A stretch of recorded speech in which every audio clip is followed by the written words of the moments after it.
Hey everybody, welcome. Thanks for joining us. So today we will be talking about articulatory phonetics. This is the study of how speech sounds are produced in the vocal tract. All of our articulators in our vocal tracts must work in concert to produce just one speech sound. This is to say nothing of the complexity of these motor routines in casual speech. So, just a note, we will be focusing on the phonetics of spoken languages, and more specifically, consonant sounds in North American English in this video. So, what's the difference between consonants and vowels, you might ask? Well, basically, consonants involve some constriction of airflow, whereas vowels do not. When linguists describe consonant sounds, we use three criteria: voicing, place of articulation, and manner of articulation. Let's talk about each of these in turn. Voicing, or state of the glottis, refers to what the vocal folds are doing. When air passes through open vocal folds, we call these voiceless sounds. When air passes through vibrating vocal folds, we call these voiced sounds. You can feel the difference between voiced and voiceless sounds by putting your hand right here on your Adam's apple if you're a male, or where your Adam's apple would be if you're a female. So produce these two sounds in succession. S, z, s, z. Which one produces the vibration? You should feel that z produces a vibration, so it's a voiced sound, whereas s does not produce the vibration, so it's a voiceless sound.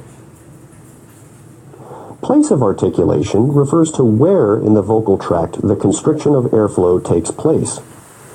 Bilabial sounds are produced with both lips, like p, b, m. Labiodental sounds are produced with the upper teeth and the lower lip, such as f, v. Interdental sounds are produced with the tongue in between the upper and lower teeth, such as f, v.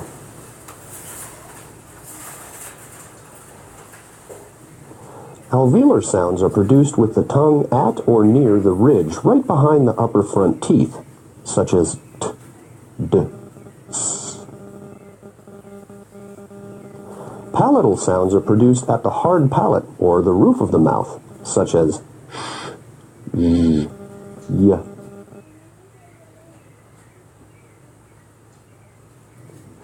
Velar sounds are produced at the velum or soft palate, such as k, g. And glottal sounds are produced at the glottis or the space between the vocal folds, such as h, or the catch in the throat as in Batman. Manner of articulation refers to how the airflow is constricted in the vocal tract. Stop sounds result from a complete constriction of airflow, followed by a release of that air, such as p, t, k, b, d, g. Fricatives are sounds produced when the tongue approaches but does not make contact with a place of articulation, causing a bottleneck of the airflow. And this gives the sound a friction-like quality, such as v, f, z, sh. Affricates result from a sequence of stop plus fricative in rapid succession. So the affricate ch represents t plus sh, just as the affricate j results from d plus j. Nasal sounds are produced when the velum is lowered, allowing air to pass through the nasal cavity, such as mm. Liquid sounds are produced by allowing air to pass by one or both sides of the tongue, and the tongue itself can move a lot to shape the sound, such as ol, Glide sounds are produced with very little constriction of airflow, so little in fact that they are often referred to as semivowels, such as w, y. And finally, we have tap sounds. Tap sounds involve a rapid flick of the tongue to some place of articulation. In North American English, we only really have one tap, and that's at the alveolar ridge. You can hear the tap sound in the word butter. Butter.